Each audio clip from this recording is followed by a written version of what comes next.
जो लोग जातिगत जनगणना करा रहे हैं, इनको समाज के बेहतरी से लेना देना नहीं है। ये तो एक अंतिम दाव खेले हैं कि समाज को फिर जातियों में बांटकर एक बार किसी तरह चुनाव की नैया पार लग जाए। भाई जातिगत जनगणना पहले तो आप 18 साल से सत्ता में हैं, आज क्यों जातिगत जनगणना करा रहे? 18 साल से आपको याद नहीं आ रहा था? दूसरी बात, अगर जातिगत जनगणना आप करा रहे हैं, जनगणना आपके विषय का, राज्य सरकार का विषय ही नहीं है। आप जनगणना नहीं करा रहे हैं, आप सर्वे करा रहे हैं।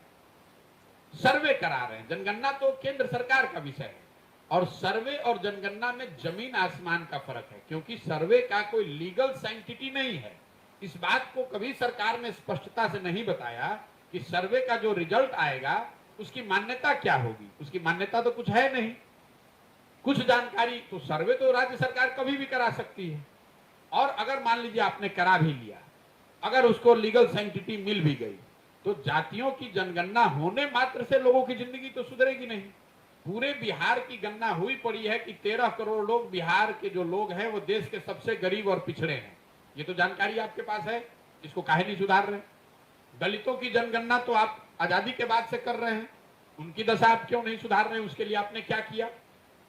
मुसलमानों की जनगणना करी हुई है, दलितों के बाद बिहार में सबसे ज्यादा गरीबी और फटेहाली से मुसलमान भाई जूझ रहे हैं, उनके लिए आपने क्या किया? आप किसी गांव में चले जाइए, जो दलित टोले हैं, जो मुसलमानों के इलाके हैं, वहां आपको आंख से दिखता है कि कितनी ज्यादा गरीबी, बदहाली, फटेहाली है। तो ये जनगणना कराने, और जो जनगणना के विरोध में जो लोग हैं, मैं उनको सुझाव दूंगा कि आप विरोध मत कीजिए। क्यों विरोध कर रहे हैं?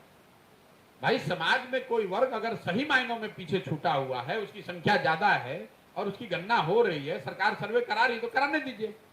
ये तो सरकार आपको उलझा रही है कि आप लग जाइए, आधे लोग लग जाए जनगणना के पक्ष में, आधे लोग लग जाए जनगणना के विरोध में।